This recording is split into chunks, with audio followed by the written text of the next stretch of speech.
Hi everyone, welcome back. I'm Michael Sandler, your host on Inspire Nation. If you've ever struggled to get going, get ahead, reach your dreams, get fit, or be a better person, then do we have the 5% More show for you.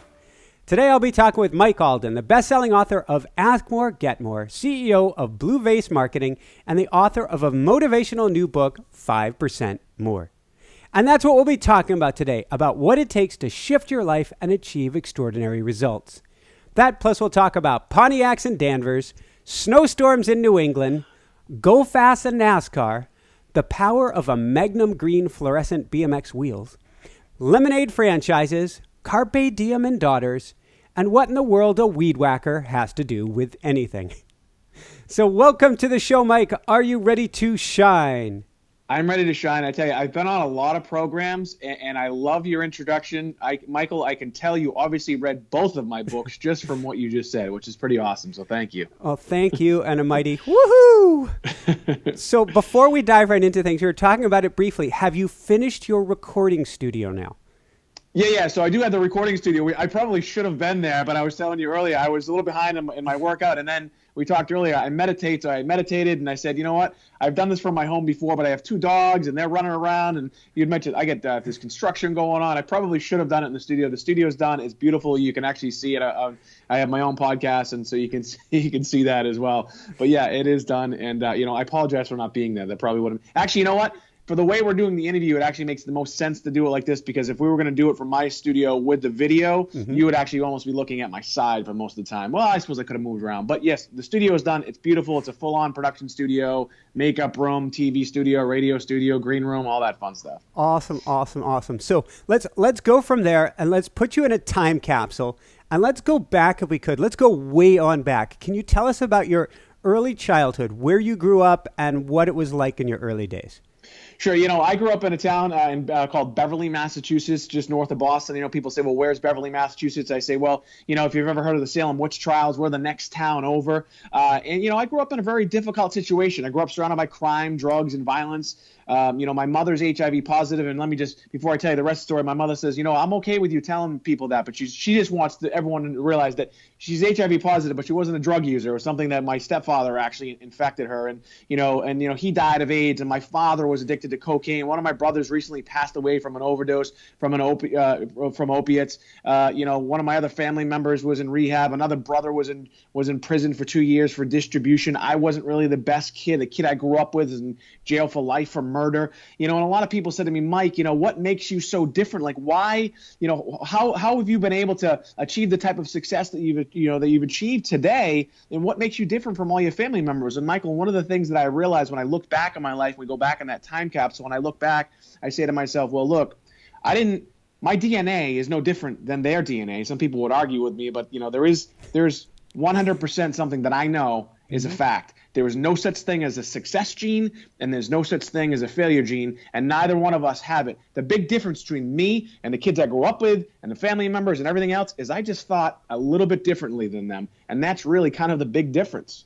So if we go back then, and thank you for sharing that, and I grew up actually the town next to yours. In fact, the only place my car got broken into was at the Beverly Y. So the Sterling Center, the one at the Sterling Center, or on Cabot Street? I think it was Cabot Street. Yeah, sure. Yeah. So, but my memory is pretty rusty of that. But sure. But it was the only place it got broken into, and I guess it was a guy stalking somebody there. Who knows what was going on?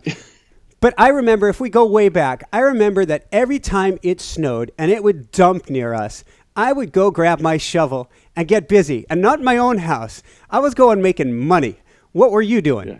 Yeah, it's funny. We talked about that, and when you mentioned that you grew up in Danvers, it's kind of funny because we are close. I'm actually here in my home in Beverly, Mass, which it's a different town than it used to be. But what I was doing was what any poor kid who really wants to just not be poor anymore doing. I was excited that we didn't have school, but the first thing I did, I'd get up in the morning and I'd grab a shovel and I'd go and I'd shovel in what I thought were the rich neighborhoods. When I see these neighborhoods now, they're just the classic middle class, middle America. And I would go to these houses and I would ask if they would need their driveway shoveled. And a lot of people in these neighborhoods, which I thought were rich neighborhoods, they didn't have snow blowers. And you think about it, you look back on it, well, they didn't have snow blowers, and their cars weren't I mean, and the driveways weren't being plowed. So it was a great opportunity for me as a young kid at 10, 11, 12, 13, 14, 15, 16 years old, going out shoveling all day. I mean, literally from 7 in the morning till it's dark out, and making like $100. And that, I mean, to this day, if you can make $100 in a day, I think you're doing okay, especially when you're a little kid. So that's what I was doing. Did I have snowball fights and build snow forts and stuff like that? Sure, sometimes I did. But what I did was I seized the opportunity. And a lot of times it wasn't just me. It was me and my friends. We would even kind of team up and work together as a business and say, hey, you do this driveway, you do this driveway, you ask for 15, I'll ask for 20 or 10 or whatever, and we would split the money. So that's what I did. And I'm glad you asked that, because as I think about it, I'm getting kind of chills thinking about it, because I'm still so close to where I grew up, and I drive through those neighborhoods, and I remember actually doing that, shoveling, these driveways. And some of these, when you talk about the snowstorms, you remember some of these are just, I mean, you're talking, a foot of snow, 2 feet of snow, and sometimes it would take you, an hour and a half for one driveway, and you're only getting $15, but that's $15 that I didn't have before. Yeah, and that's heavy New England snow. It's not the Colorado snow that I got used to a lot later on. Yeah. This is poundage when you're lifting it. So from there, maybe this one I didn't do. You were franchising lemonade sales, if I understand this right. Yeah, well, I mean, I use that in a loose term. I'm an attorney by trade, so let's be careful about the franchise term, right? But when I was a kid, same thing. When it was a hot summer day, where I lived. In Beverly, Massachusetts. Again, people joke around about the projects of Beverly, Massachusetts, but there are projects in pretty much every town. And, what we would do is on a hot summer day, I mean, not every hot summer day, but every once in a while, we'd say, hey, you know what? Let's create a lemonade stand, and we go from one end of the street to the other end of the street, and then there was like a side street. So all these streets actually hit main streets. Mm-hmm. And so what we would do is 3 or 4 of us would get together, we'd ride our bikes. My house would essentially be the hub. I would be providing essentially the lemonade, and then we would just essentially really kind of split it up. I would get a lion's share of it because it was my idea, and it was also my lemonade. Well, my mother made the lemonade, right? And it was what was her cut? Nothing. She got. Although it's funny, I joke around with her when I was a kid. Sometimes when there wasn't milk in the fridge or cereal or eggs or bread or whatever, that money that I'd made, shoveling or the lemonade stand would mysteriously disappear. So, that was her cut. Gotcha. So then what about Uncle Buddy at the Pontiac dealership? And I know exactly where this was. Yeah, that's a great story. Again, Michael, when you gave the introduction, again, I could tell you read the book, so I really appreciate it. So yeah, growing up poor, you see. Here's an interesting thing about where I grew up is there are a lot worse situations than mine. There are a lot worse areas than mine. People talk about the projects the south side of Chicago or Compton or Watts or even areas in New York City, and they're very, very difficult situations. So the interesting thing about Beverly, where I grew up, was there was the poor people, the poor neighborhood where I grew up, and then there's extreme affluence. In fact, Beverly Hills was founded by a gentleman who actually was from Beverly, Massachusetts. So there's a lot of money here in this town too. But the interesting thing is you see the other side. You can see what other people have. And so as a young kid, you wanted the BMX bikes, you wanted the nice things, and I wanted that BMX bike, and I didn't really necessarily know how to do it. So my Uncle Buddy worked at a Pontiac dealership. I don't even think, does Pontiac even exist anymore? I'm not even sure, but he worked at a Pontiac dealership in Danvers, Massachusetts. It might have been right even on the Peabody line on 114. And he was a janitor there, and every a couple of weeks or so, he'd get big giant bags full of the aluminum cans, and he would bring them to me, and all I had to do was just bring them to the recycling place and get 5 cents a piece. So then I had the idea, and I think my mother probably gave me the idea. She said, why don't you go out and do the same thing in just different places? So I would go to places like you've probably been to, Lynch Park in the summertime, where I would go to Dane Street Beach, which is right here in Beverly, Massachusetts, and I would go through the trash barrels and I would pick up those cans, and I saved those cans. It took us, I think, a little over a year. And then we ended up buying, a BMX bike, the bike that I wanted. You mentioned with the neon chrome wheels, we had to have those put on separately. And it was a great thing because, Uncle Buddy essentially, gave that stuff to me, but he gave me the idea of like, hey, you know what? I can do just a little bit more and go out and collect those cans. Now, the cans, I think you remember the story too. When we were kids, when other kids saw me doing this, they said, hey, you know what?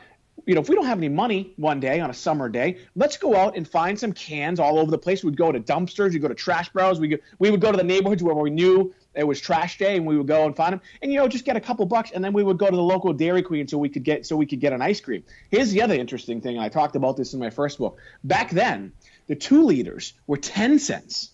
And so getting a 2-liter, all you needed was 10 of them. You can go and get an ice cream. And so, yeah, it was awesome. And so I just remember it was actually such a great time. It was an innocent time, and you don't realize it then, but you're just, when you have nothing and you're trying to figure it out. I mean, it's just amazing what happens in your mind. And all that stuff that I learned when I was a little kid is really kind of, I apply that same type of mentality in my business today that generates hundreds of millions of dollars. And it's interesting where I learned it all. And I learned it as a little kid, ultimately from the experience that Uncle Buddy gave me. Yeah, and kind of coupling along that, and then we'll go into some more maybe of the challenges, and then we're going to move forward in time. Don't worry, I'll guide you through this. But the power of a weed whacker, because this meant a lot for future business when I think of like add-on sales. Mm-hmm. Yeah, so one of the things that I learned too is when I was shoveling those driveways, right? So you're shoveling the driveways and you're in the wintertime. And one of the driveways that I shoveled was an older woman. She lived by herself. She was actually right down about 3 or 4 houses down the street from me, because it's interesting. I was in these projects, but then on the same street there's also these nice houses as well, right? So I would shovel her driveway, and then I asked her one summer, "Hey, do you need your lawn mowed?" And she said, "Sure." And so my next door neighbor actually had some. So I lived in a duplex, right? So it was my house and then his house, and his father was a pretty handy guy. He gave me this old beat up lawnmower, and I kind of fixed it up a little bit more so that it could actually work. And so then I started mowing people's lawns, and I saved a little bit of money. And I said, well, you know what? I could probably do a much better job if I had a weed whacker, right? So I saved up. I think it was about back then, maybe probably $119. And I went to Home Depot. It probably wasn't even Home Depot then. It was probably maybe Ace Hardware. I went and bought a gas weed whacker. And I just remember it actually being a cool thing because, you got the engine and smokes everywhere, whatever. So I went out and I bought the weed whacker. The weed whacker basically allowed me, so I would go down the street. I'd have the weed whacker, I'd push the lawnmower, and the weed whacker would be rushed across it. I'd be walking down the street with the weed whacker and the lawnmower. I would do the lawn, and then I would do a better job. I'd trim it around. And then when you talk about add-on sales, then I said to myself, well, what if I got a pair of hedge clippers? Right? What if I could do that? Now, I knew nothing about trimming hedges, but this woman, she didn't care as long as it looked good. So she gave me the opportunity to essentially be the beta and test, whether or not I could trim hedges on her property. And I did. And then eventually I started doing more. I think at its height, I might have had maybe 10 clients, and so that was, on any given week, that was probably another, $50 to $75 extra a week that I was making from a beat up lawnmower that was essentially found in the trash that my next door neighbor helped me fix up. And then I bought the weed whacker, and then I also, I bought the hedge clippers. In fact, as I started to get older, I remember being in college or even high school, and I remember thinking about, maybe that's the business that, I want to get into. I mean, I did landscape and work for some landscaping companies and realized it's not the business I want to be in. But that's really kind of how that all started. So then let's talk about another business that you didn't want to be in, but I think your dad was concerned you might be heading that way when he had a talk with you at 15. Yeah, so I mean, I was a bad kid, how do I really fit?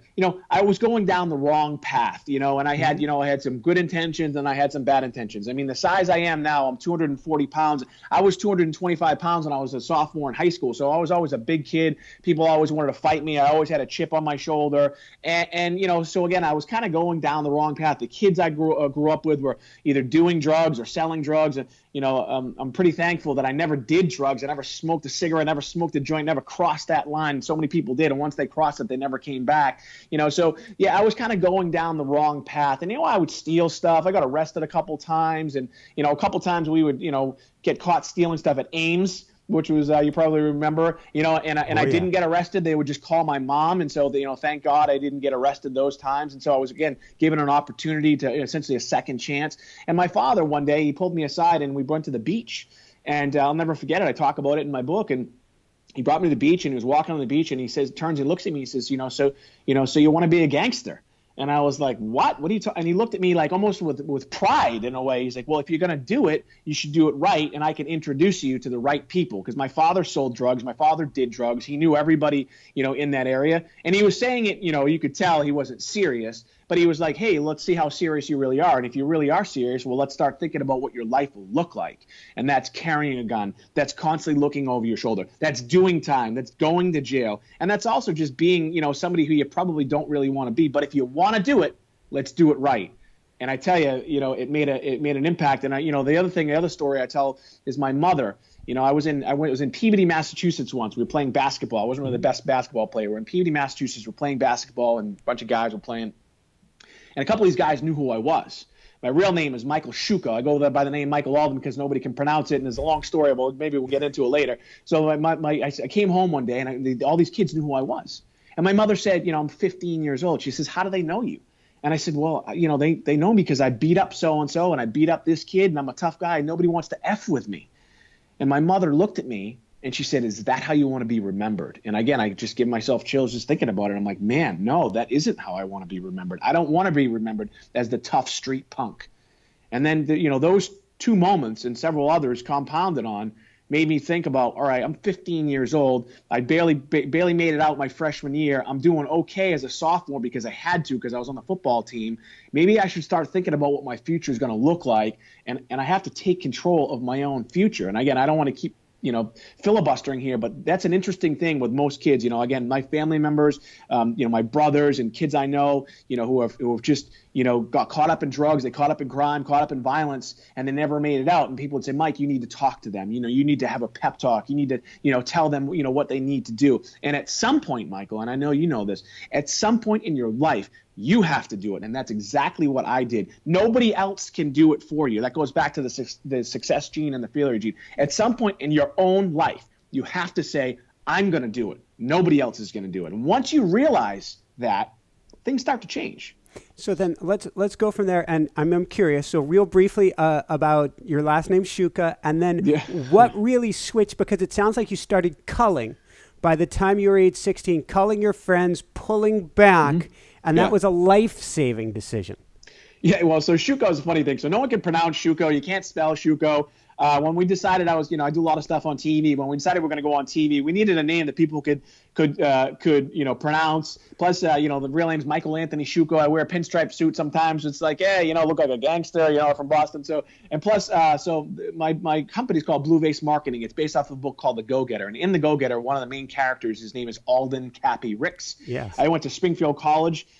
In Springfield, Massachusetts, and I lived on 263 Alden Street. So we said Michael Alden, and that's really how we decided to come up with it. You can spell it; it's easy, it's easy to pronounce, and it's great, easy for a book as well. And you mentioned a friend in the book as well. Oh no, that was Arden you mentioned in the book, not Alden. Okay, forgive me. Yeah, Arlen. That was Arlen from. Yeah, you really, man, I love it. You really did read the book. There is a point too, and I talk about this, and I think in both books, and it's stuff. It's both of my books and the stuff I talk about is common sense stuff, right? But at some point, you do have to say to yourself, all right, well, you have this circle of friends, and let's take a look at what they're doing. And then you might have another circle of friends, and let's take a look at what they're doing. And the ones that are doing bad things, do you want to be them? Do you want to be that kid? Do you want to be remembered as that kid? And to this day, Michael, I'm 41 years old, and I'm pretty successful, and I've done a lot of great things. To this day, I still kind of have that chip on my shoulder, which I don't know if it's a good thing or a bad thing, but I just never wanted to be that kid anymore. I didn't want people to think of me as that tough punk street kid who was always getting in trouble, who was, maybe a good athlete, but really wasn't going to go anywhere. So you have to say to yourself, I can't hang around with those other kids anymore. I got to hang around with these kids right here that are just,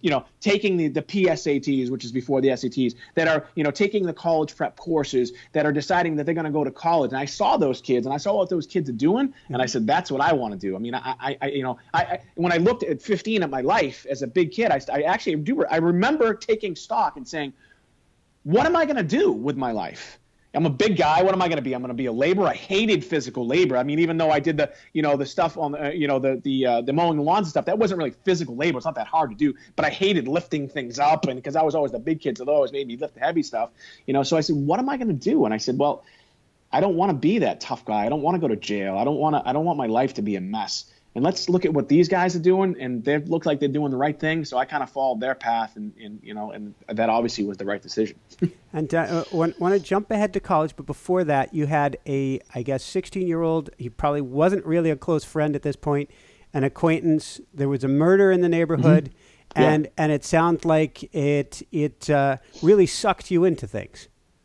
Yeah, I mean, it was a weird thing. I talk a lot about it, and psychologically, it was something that, I'm pretty fortunate I was able to come out of it, because he was a close friend at the time. I mean, we grew up together. Since we were little kids, and, he's one of those kids who was in that inner circle that started going down the wrong path. He started doing acid. He started smoking pot. He was, drinking at a very young age. Then he started doing steroids, and he killed his girlfriend. And, I was, close to him, but when the murder happened, I wasn't close to him by then. Like you mentioned, I started to pull away a little bit. So by the time it happened, I was and by the time I had to testify, because I was called to testify, which is just a traumatic experience. I was a senior in high school. Now again, talk about where I was before. I was a punk, kind of going down the wrong path, getting in trouble, stealing, beating people up, the whole thing. Now I'm a senior in high school. So start from my freshman year. You can just imagine the progression. My senior year, captain of the football team, class president, on my way to college, testifying for the defense in a murder trial. And it was, and just needless to say, the press it wasn't really the press. It was really the district attorney didn't really take a liking to me, so to speak. His name was Kevin Burke. And he really kind of crucified me in the papers. And it was a very, very traumatic and difficult experience. And, again, I talk about this in the first book, but, maybe I'll just fast forward to what happened. Sure. Okay. So Kevin Burke, this guy who crucified me. I mean, there was a picture of me and him in the paper, me in my football uniform and him. And the title said, "So much for the class president at Beverly High School." I mean, it was brutal, because the things I testified to were the things that I saw when I was 14, 15 years old, not when I was class president, captain of the football team, but no one really paid attention to the timeline. So anyway, fast forward, I graduate college, right? I ran a local campaign here in Beverly, Massachusetts, and I had an opportunity to meet Kevin Burke because he showed up there. It was a thing on violence, actually. And I gave him my resume, and I said, "So much for the class president of Beverly High School."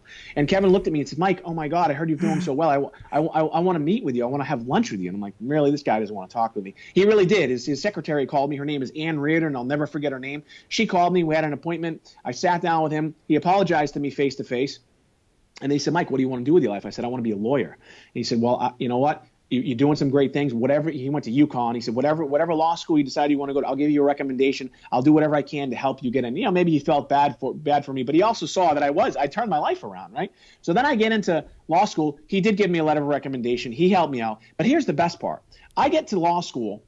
I get to my last semester in law school, and I realize, my last year in law school, that I have no legal experience. Like I don't know what to do. And the only way you can get legal experience is if you get an internship. Now I went to law school nights. So I was working during the day, going to law school nights, and I'm realizing I'm going to graduate law school with no legal experience. So I called up Ann Reardon, his assistant, and I said, "Ann, I know you have this thing called..." Unbelievable. Yeah, I called her up and I said, "Ann, I know you have this thing called the prosecutor's program, which is something that it's a formalized thing within law school. Like you have to go through a whole process. And I also know that you have this thing called the public defender's program for law students. Do you think I can get in?" Now, nobody had ever done that as a night student because it didn't make sense because you're working during the day and all this other thing. And she said, "Sure."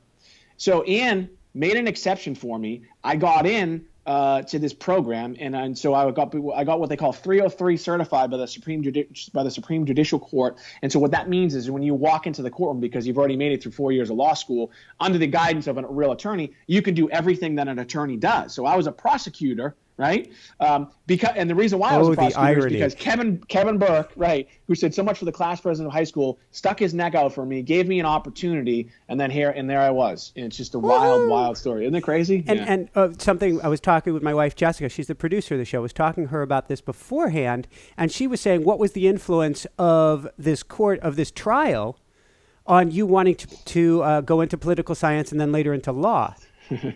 Yeah, I don't know if it was necessarily the trial. I think it was just because the way I grew up, quite frankly, I didn't like the police. I didn't like what they did. I didn't like the influence they had. And, I just knew that there was something out there that I needed to learn about. I needed to learn about my rights, and I learned that the police aren't bad people. It just was a kid growing up. You see people getting arrested and all this other things, and you think that the cops are the bad guys. And, so it was actually even before then. It was funny. In second grade, you write down, what you want to grow up. And people always write, doctor or a fireman or a police officer. In second grade, I wrote down lawyer. I didn't even know what a lawyer was. So maybe it was just in my blood. I might have heard my mother say the word lawyer, or maybe I just kind of what I thought it was, but that type of stuff influenced me. And I think early on, I just knew that's what I wanted to do. And I tell you, I'm still active, meaning I can still practice law if I wanted to. I just loved every second of it. The learning experience of law school it was almost much greater than actually being a lawyer. Just training your mind and just understanding how this world works in a different way. Like as a lawyer, I think differently than most people. And people say, well, what do you mean? Well, we think a lot of times in worst case scenario, and it's a weird way to think. But if you can think worst case scenario and you can look about 5 steps out, you can think about how do I prevent that from happening? And that's really what a lot of lawyers do. We try to prevent things from happening. I'm smirking because you're hitting my childhood, because I come from multiple generations of lawyers up in the Gloucester, Massachusetts area. Oh, really? Yes. Oh, so my lovely girlfriend Shauna, who I live with here, she's from Gloucester. She grew up in Gloucester. I joke around. I say it's a drinking town with a fishing problem. I used to have a fishing problem. Now they've run out of those. So yeah. So yeah. Yes, Gloucester's beautiful. It is beautiful, and it's a small area, so there are definitely, I'm sure, some overlaps here. So what did you do? You get to college. First off, you managed to get yourself into college. I'm wondering what the mindset is behind here of getting yourself into college, getting yourself through college, and then I really want to dive into how in the world you actually got yourself into law school. Yeah. So I tell you, football really kind of got me into college. So again, you go back to my freshman year. I barely made it out my freshman year. I might have flunked in 1 or 2 classes. I didn't have to go to summer school, but it was pretty close. My sophomore year is when toward the end of my sophomore year, I started to realize I better turn things around. But I had screwed things up so bad my freshman year that getting your GPA up, and I talk about that, and 5% more, getting my GPA up to a respectable GPA was pretty difficult. But by the time I got to my senior year, you could see my senior year, I essentially had straight A's my senior year. And I was taking, college prep courses and accelerated courses. So by then, again, you could just look at my transcript and you could tell that this kid was, definitely trying to do something. But by then, my GPA, I spoke at East Boston High School, Eastie High School, and I told them this. I graduated with essentially a C- GPA. I got a 9.10 on the SATs. I took the SATs twice, and I got a 9.10, which is, barely just, barely awake, I guess, and then I was, pretty good at football, and I was recruited to play football, and I thought I could play D1, but I saw what D1 players really looked like, and I couldn't. But I got recruited by a couple of Division II schools, Division III schools, and I was recruited by Springfield College, and I got accepted. And as far as how did I even get in to college? Well, because my life had started to change. I started to have influential people in my life, and I asked them to write letters of recommendation for me. I wrote a pretty heartfelt essay on why I thought I should be allowed to go to Springfield College. And then when I got in, but here's the crazy thing. So I get in real excited. Great. This kid from the projects who should have been dead is now going to college. Problem is, I got zero financial aid. Mm-hmm. So I'm like, man, now what am I going to do? And I got into a couple other small colleges, but I really wanted to go to Springfield. And so the coach told me, he said, wait 2 weeks and we'll get back to you. So I waited 2 weeks, and then I got essentially a full ride in Division II based off of my academics, which is kind of funny because Division II couldn't give somebody was looking out for you. Yeah. So I get in, there were a lot of people that stuck their neck out for me. I got in my freshman year and I took it seriously. My freshman year, I got a 2.75 GPA, which I was elated, which means I got some B's, I got a couple A's, and, so I was like, wow, this is great. I can hack it. I can be here. Right. And then my sophomore year, I kind of dipped a little bit just for whatever reason. But then my junior and senior year, same thing. I ended up being class president for 3 years in college, very, very active in everything. I interned for a congressman when I was out there, and I took my grades seriously. I knew I wanted to go to law school, and so I just took it seriously, and I worked hard. When people, college is a big experience, and a lot of people like to party and do all these other things, and I wanted to have the full experience. I decided that when I was in college, I wasn't going out Thursday, Friday, Saturday night like everyone else did. Some guys went out Wednesday, Thursday, Friday, Saturday night. Not me. If I was going to go out one night and party, which everyone does, I'd pick one night. Friday night, Saturday night, whatever. That's it. I'm not, Sunday, I'm at as library all day. Mm-hmm. And that's what it took to be successful, right? And then law school, so you say, well, how'd you get into law school? Almost the same thing happened to me as far as I graduated with a 3.0 GPA, decent. My LSAT scores were horrible. I got a 145 twice, which actually technically kind of brings it down a little bit. And I remember saying, man, my life, I want to be a lawyer, but I'm not getting in because it's just the grades, it just didn't cut it. And I leveraged every relationship I had. I reached out to everybody I had. And the funny thing is, I tell the story in my first book, my best friend, Kevin Costain, his father, classic blue collar machine shop owner. I'm talking to him one day, telling him I want to get into law school, and he makes pool cues as well. He actually owns a company called Predator Cues. He makes the most beautiful pool cues in the world. He makes these. They're made out of carbon fiber now. They're just beautiful. Oh, wow. So he's a very successful businessman. And he says to me back then, he says, hey, well, I actually know, and you know what, his name, I forget his name, but he was one of the deans at Suffolk. I said, how do you know this guy? He says, I play pool with him all the time. He says, you want me to reach out to him? Now, this guy had been there at Suffolk, where I went to law school for like 30 years. He was very respected. He was a dean. And he took a meeting with me, and he sat down with me, and he kind of gave me the good, the bad, and the ugly of law school. He wanted to feel me out to see whether or not I was serious. And he said, all right, well, I'll see what I can do for you. I applied to a couple other law schools. I got into Quinnipiac in Connecticut. And that Saturday, I was going to drive to Quinnipiac because I got in there and that's where I was going. I gave my deposit. And that Friday I got a phone call. I remember where I was. I was sitting on my front lawn in Danvers, Massachusetts, actually, on Doty Avenue on the Danvers River because we had moved out of the projects by then.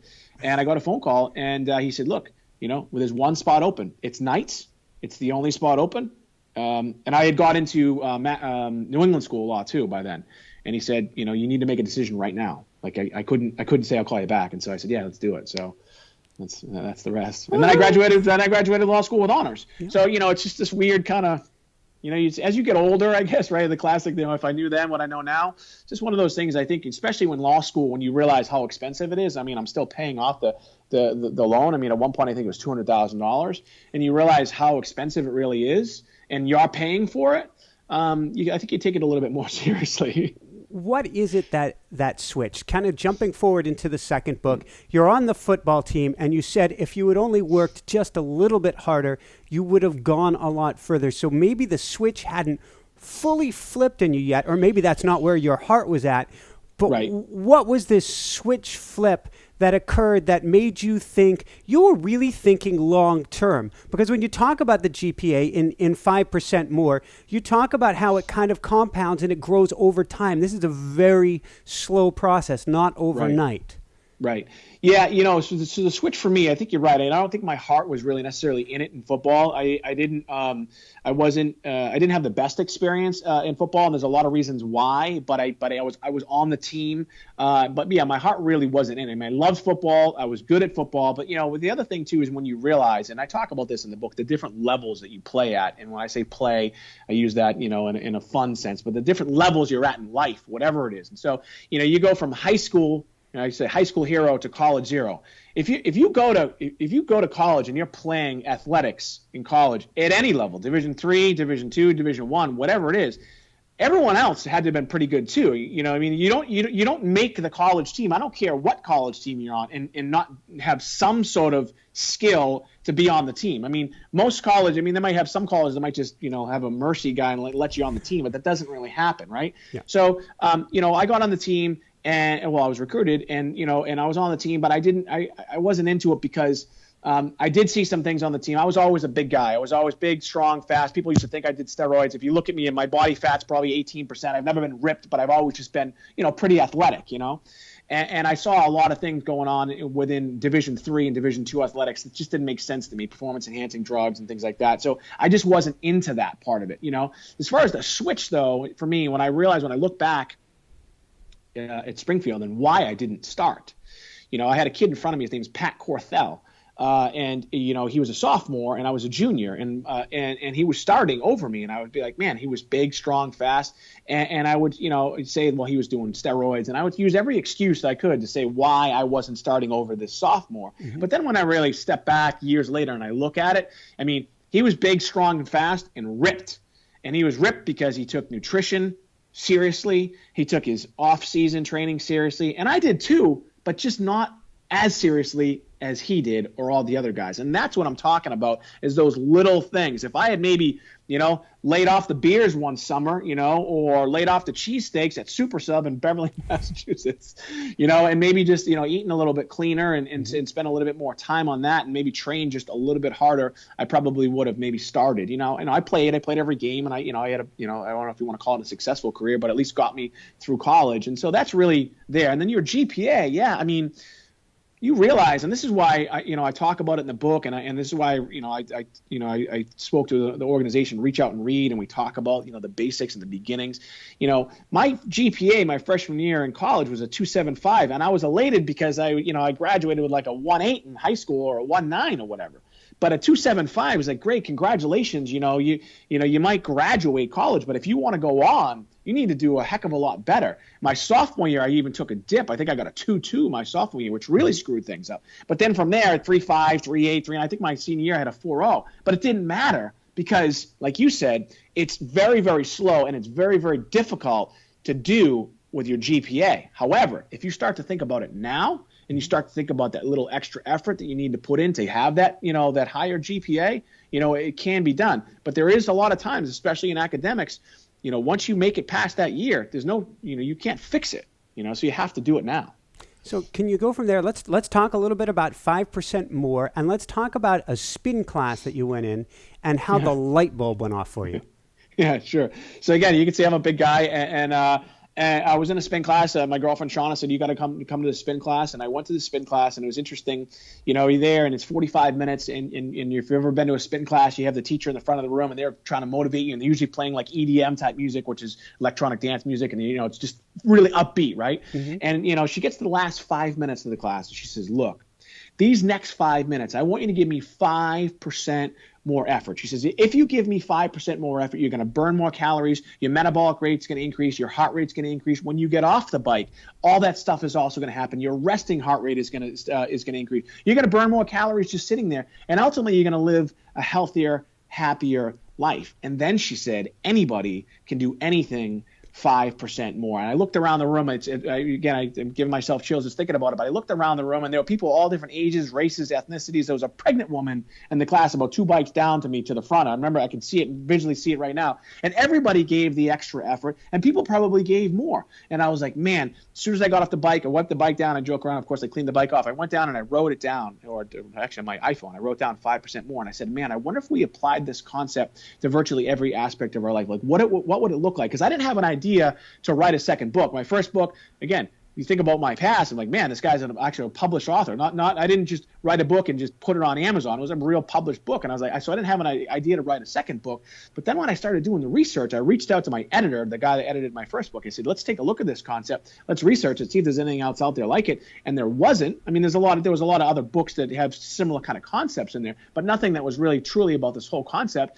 And then I said, man, what would your life look like if your GPA was just a little bit higher, or if your SAT scores were just a little bit higher? What would your life look like if you're an athlete and you're a little bit faster? What would your life look like if you were a child and your parents read to you just a little bit more? What would your life look like if you just gave a little bit extra effort, in the workplace? What would it look like if you gave a little bit extra effort in your personal relationships? And the 5% is just the number that came to me in the spinning class. And there are actual hard data on some 5% stuff. But really what we're talking about is taking those small progressive steps over time and building on them. And that's the type of stuff that works. There are two really big things that I like about this, and there are many things that I like about it, but one of them is that you just said small steps, because we're not talking about saying go climb a mountain, because if you say go climb a mountain, you quit before you start. Well, here's the thing. If I tell you to go climb a mountain, how are you going to do it? You're going to put one foot in front of the other, and that's how you climb a mountain. So when you start to think about it, it reminds me when my mother would say to me, she'd say, Mike, or I'd have a big paper that was due. I'd be like, oh man, I got to write a 20-page paper. Like she'd say, take one line at a time, then one page at a time, one paragraph at a time, and just think of it like that. So when you do decide you're going to climb a mountain and you set that as a goal, the only way you're going to get there, the right way, is one foot in front of the other. And that's really what life is all about. And the other thing too, Michael, is that, I'm not a science guy, but I spend a little bit of time, and I have guys on my staff. In my company, we sell dietary supplements, so we have some science guys on staff. And we spend a little bit of time looking at, how the human brain works. And we don't spend a whole ton of time on it. But the fact is, the scientific community agrees with me. We as human beings cannot just go straight to the mountaintop. You can't just run straight up to the mountaintop. I don't care who you are. I don't care if you are a world-class athlete. All right, you cannot just run straight to the mountaintop without burning out or falling off the cliff. However, even if you're a world-class athlete or a guy like me or a guy like you and you want to get to the mountain, the easiest way, the best way, the smartest way, the long-term sustainable way to get to the top without falling off the cliff is to put one foot in front of the other and then build on that success. And as you get maybe midway through, you're getting a little bit better. So maybe you go a little bit faster, and then you go a little bit faster. And by the time you get to the top, you're not going to be worn out. You're not going to feel like, you're burnt out. You're not going to fall off. That's just the way our brains work. Well, you talk about a good example in the book of walking, 100,000 steps a day. Right, the 10,000 steps a day. It was 100,000 a week. Yeah. So yeah, exactly. I had a Fitbit. I don't have it on now because I don't need it, because the Fitbit, when we talk about, if someone asks me, what's some good advice you can use for the 5% stuff, and 5% it's a mental thing. It's an ideology. It's a methodology. It's a way of thinking, right? So, but I had a Fitbit, and every day my goal was 10,000 steps. And if I didn't hit the 10,000 steps, I would literally be walking. I have a pretty big house. I would literally be walking around my house and driving my girlfriend crazy, and my dogs will follow me around the house just so I could get those steps, because that was a goal that I set. And then I changed it to 11,000, and then 12,000. And then I knew, just based off of my lifestyle now, that I knew that I would be getting those steps. And so that's really just kind of a way to think about, all right, well, am I gonna set a goal? Yeah. And am I gonna try and achieve my goal? I mean, there were a couple times I getting ready to go to bed and I look at my Fitbit and I have 9,800 steps. I'm in my bedroom. It's 10 o'clock at night. I just walk around my bedroom until I hit the 10,000. Did I burn an extra 10 calories? Yeah, probably, but those extra 10 calories are really what makes the difference. And we talk about the diet industry or the fitness industry, and I gave a quote from Arnold Schwarzenegger in there. It's really the last reps that make a difference. It's the last 5% that I learned in the spinning class. By the way, her name is Nicole. We're actually making a donation, to $1,000 donation in her name to Ashburger's Foundation, and it's because it's that last 5% that makes a difference in virtually every aspect of your life. There's something cool here. I was thinking about, I'm very much into a philosophy of tiny little baby steps for success. I'm also into doing it as kind, gentle, easy as good as you can on yourself for the long run, rather than trying to slay yourself. With that said, I've been working into cold water swimming this year. And it's October now here in the Northeast, and I'm still swimming in the lakes. And without a wetsuit on, and trying to acclimatize to this. Right. And 2 times ago, I was out, and I had set a goal of 30 minutes. I said, actually, all I want is 5 minutes. But if I can get 5 minutes, let's see if I can get to 30. I get to 29 minutes. I'm pretty darn cold. But I'm swimming close to shore, so I know, if I'm stuck, if I'm done, I'm fine. But I said, I don't want to push myself, but I want to get that last minute in. And so I'm kind of doubling back and forth by this buoy to get this last minute in. And like you're saying, for what Schwarzenegger said, it's the last few reps that matter. In this case, it was a mental thing of just how good I felt about myself for having gone through to completion, getting that little bit extra through to completion. Yeah, I mean, you bring up a great point, and I mean, the analogy couldn't be said any better. I mean, that's exactly it. And a lot of times too, I mean, just this morning today, I was, riding the bike in my house, and I was kind of tired today. I didn't feel like it, and I did. I got on the bike, and I was just riding. And I set a goal. I said I'm just going to ride it for 20 minutes, just because I just needed to get some work. And by the way, when I'm riding the bike, I'm also lifting weights and stuff. So it's not. But anyway, so I'm riding the bike, and I ended up going 30 minutes. And you say you feel better, and the interesting thing about that is you say it's a mental thing. It's also a chemical thing, and you know this as well. So chemically, what happens is there are chemicals that are released in your brain, like oxytocin, okay, that make you feel better because of what you accomplish. And so that's the other thing too. You ever, some of my best ideas happen in 2 places: when I meditate, right, or when I'm at the gym. And the meditation one, which we'll talk about, I guess maybe later on. But meditation, when I learned transcendental meditation, the guy who taught me says, "Look, you're going to come up with a lot of ideas when you're meditating. Do me a favor, just write them down. Don't act on them immediately, because they might be a little crazy." But that's usually when I come up with some of my best ideas, is because your body is actually cleansing itself, but also there are chemicals, again, that are released in your brain that make you feel good. So let's go from there. I'm thinking back when I was on Maui, the last 2 years I was there, I was spending at this meditation center. I guess last year and a half I was there. I was spending at least a couple hours a day in the morning in this meditation center, and I had to keep a little tablet next to me so you'd get the idea. And at first I'd say I'll just bookmark them for later. That never works. So then I'd have them, write them down, jump back into the meditation, write them down, jump back into the meditation. How has meditation helped you? What does your practice look like? And how does 5% more apply to meditation?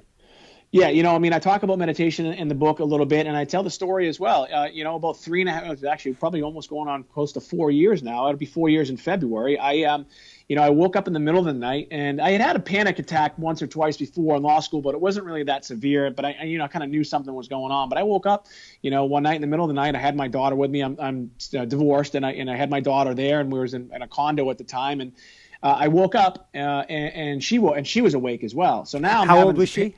She was probably 6 or 7. Mm-hmm. I'm having a panic attack.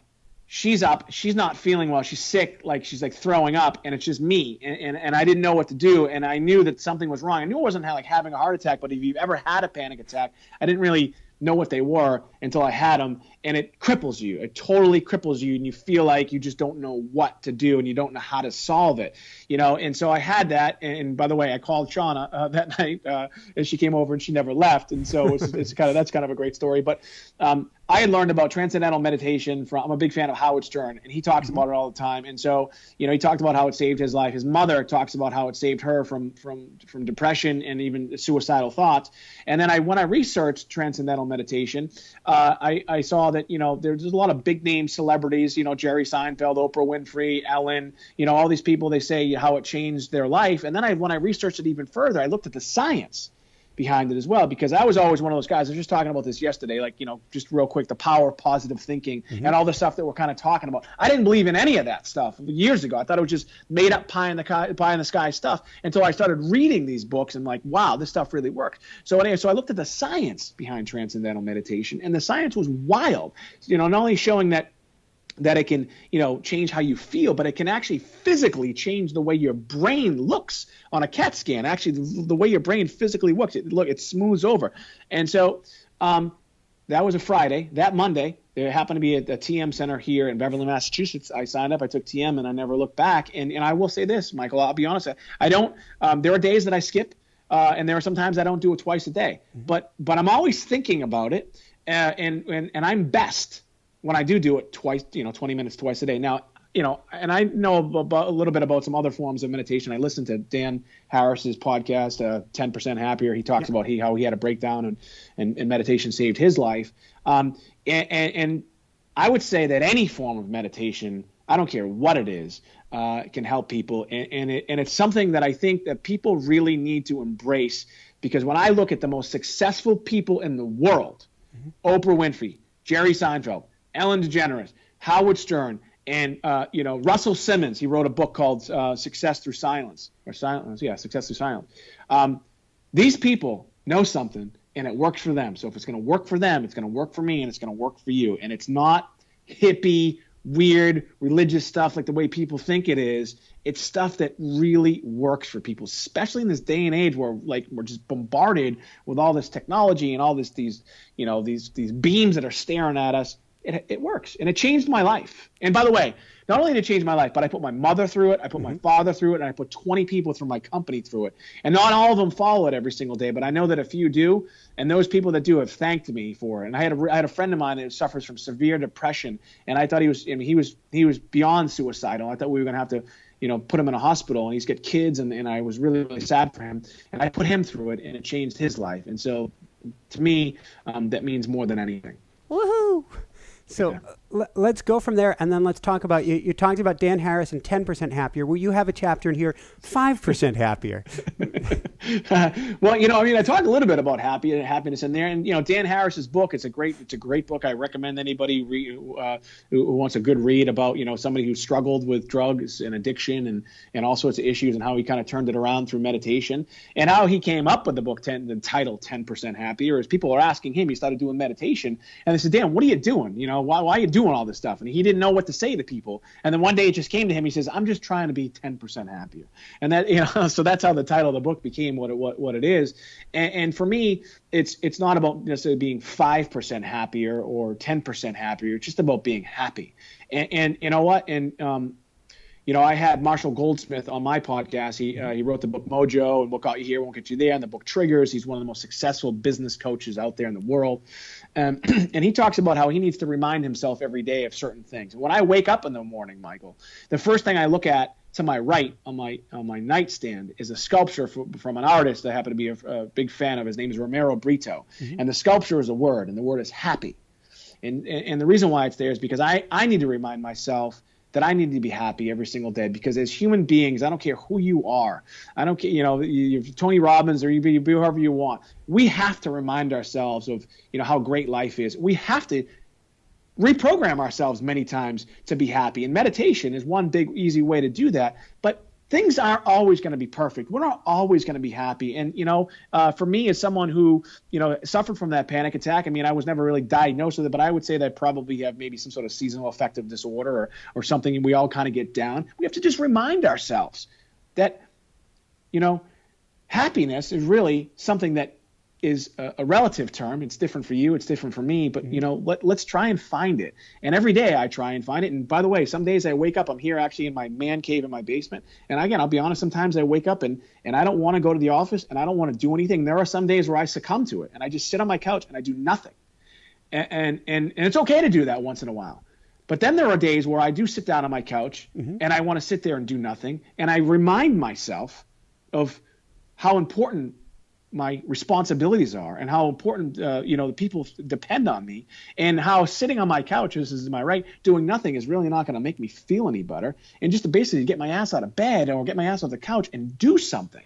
And so sometimes we just remind ourselves of, happiness is something that we all should look for, but it's not always going to be that way, but just remind yourself of it every day. Again, Marshall Goldsmith, he tells a story. He has a woman who calls him and every single day and asks him 6 questions that he wrote. This guy is a New York Times bestselling author like 5 times over. Again, the number one success coach or business coach in the world, and he has someone do that. So if guys like him do it, then we all need to do it. There's something you said a minute ago that really, really struck a chord. I was going to ask you about 5% more smile, but yeah. You said that people are relying on you, and you have a section in the book, and this really hit home. You said give 5% more to others. Right. And it seems that if you're giving 5% more, if you're realizing that there are others counting on you and depending on you, it can help raise your A game too.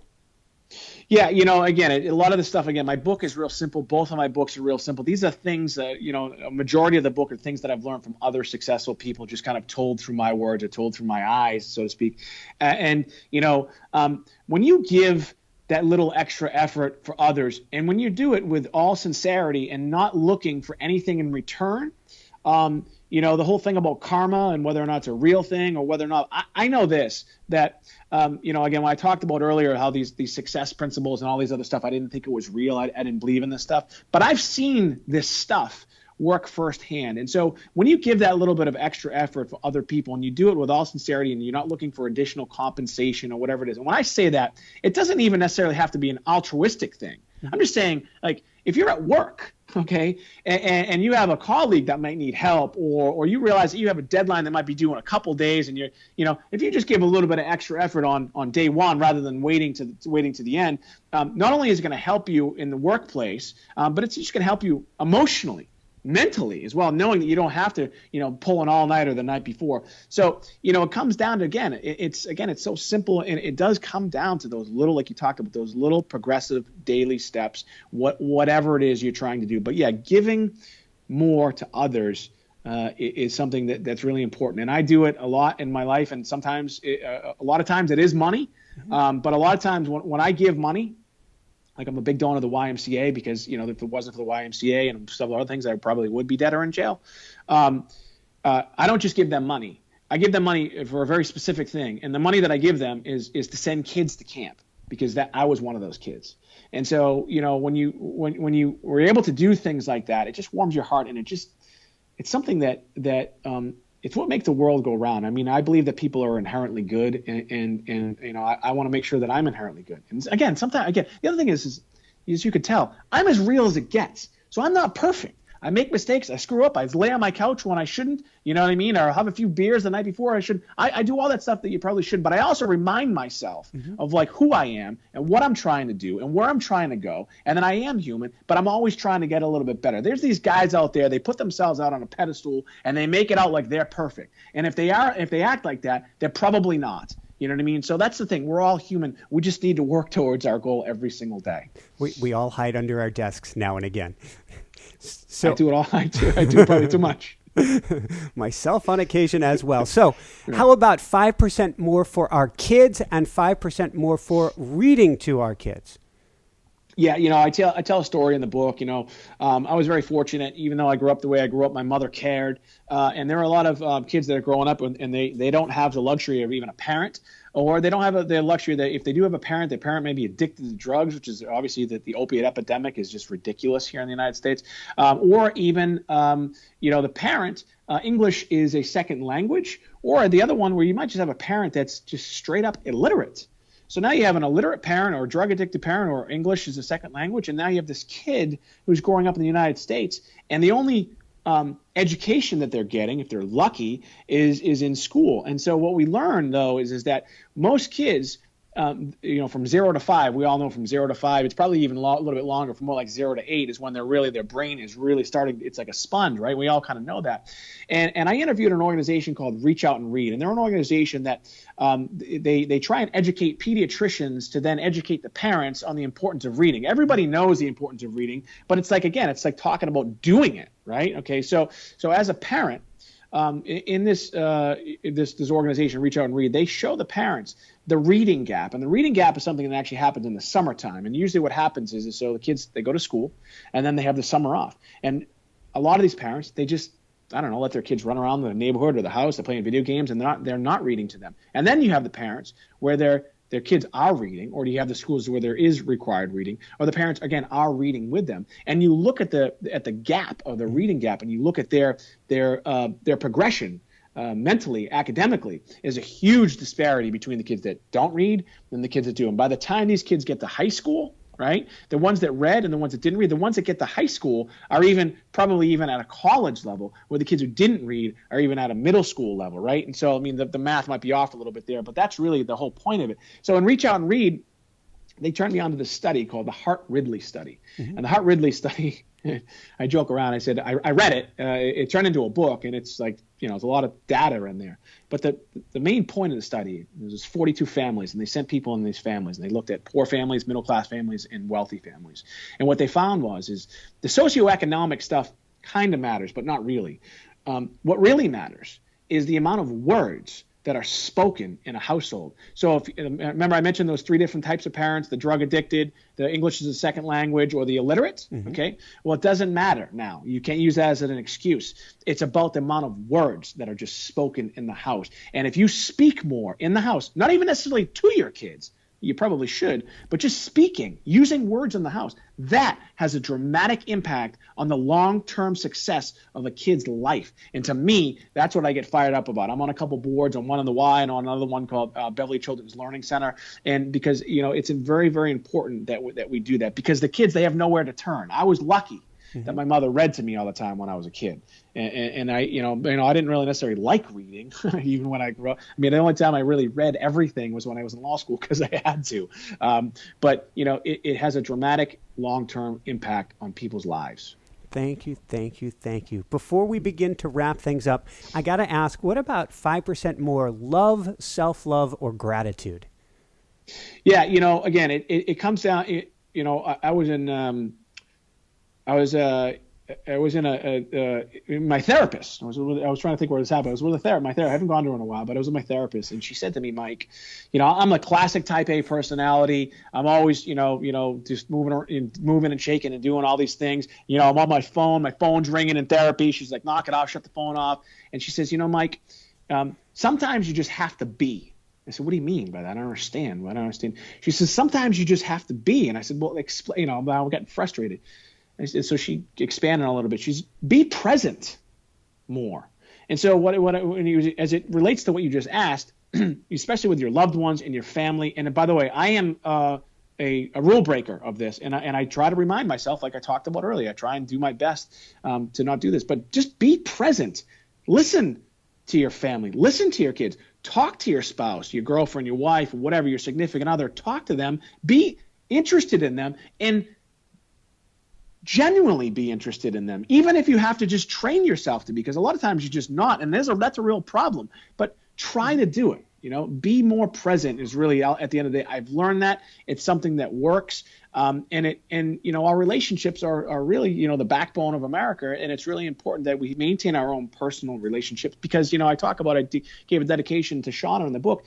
If it wasn't for her or if it wasn't for the other people in my life, I would not be where I am today. And that is, something that is important to me, but it's also something that happened, throughout my life by doing my best after really learning from my therapist years ago. That's what I'm thinking about it now. It's probably 5-6 years ago, to just try and be more present. And then the whole love thing, you know what I mean? Like, I coach soccer with my daughter, right? And children aren't chattel. They're not property. They're not just a piece of furniture. So many people just have kids, and it's kind of gross. They just have kids and they just think that they just let them do their thing and just run around. Like, I really care about my daughter, and I really care about her life, and I love being with her. I coach soccer. I played soccer when I was a kid, but I look at me. I'm not a soccer coach, but I did it because I wanted to be more close to my daughter. And so if you can somehow figure out a way to be closer to whoever it is in your life, your spouse or whatever, work towards, then just do it. And it'll make your life better. I mean, that's a fact. Fantastic. If I was to ask you right now, how are you doing, Mike? What would you tell me? I tell you, I'm fantastic, but it's early. I'll get better.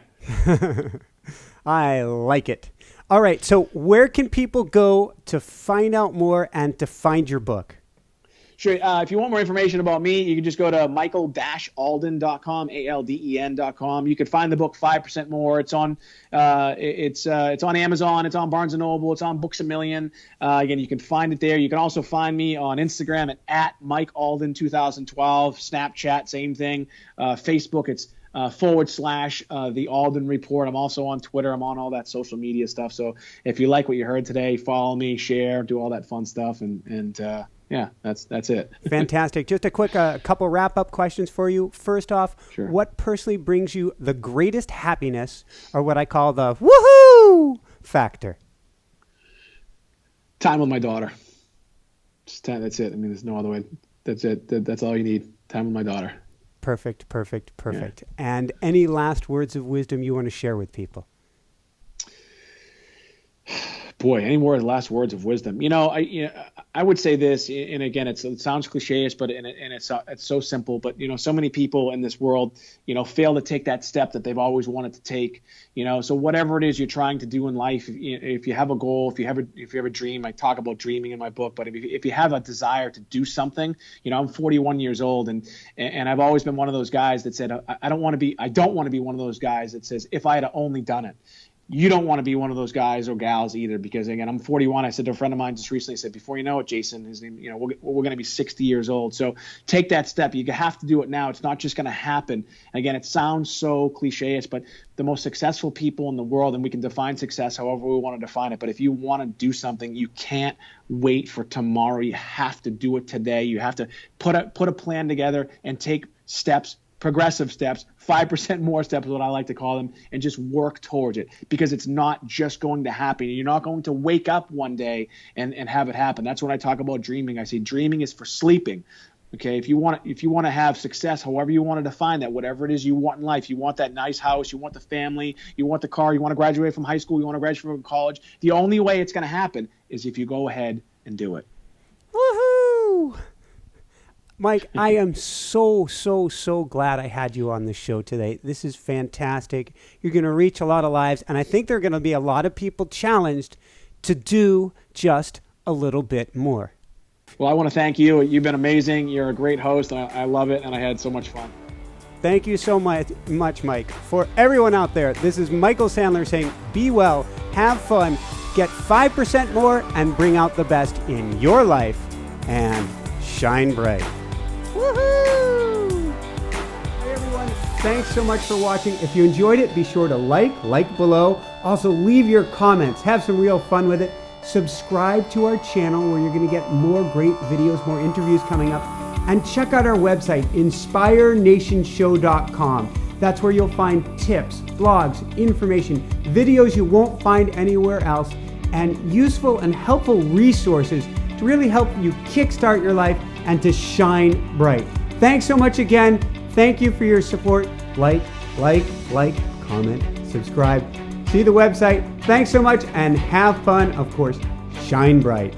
Woohoo!